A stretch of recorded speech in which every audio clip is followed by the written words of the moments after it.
when we are practicing neo-forest bathing, we're building on this idea of forest bathing. We're adding to it this layer of intentionally practicing this open senses state, to say that this state, this way of being connected to what's around us, is somewhere we want to learn to go, have a path in our mind that we walk to get there really quickly, really efficiently, so quickly and efficiently that we can go there anytime we want.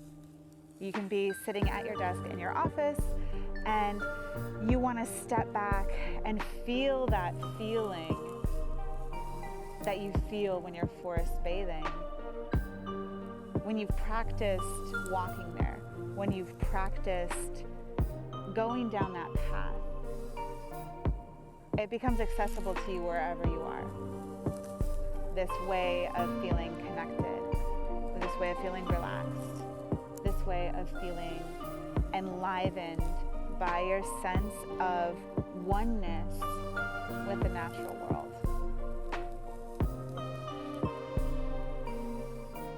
When we practice going to nature, we're giving ourselves the opportunity to drop into a state that is home for us.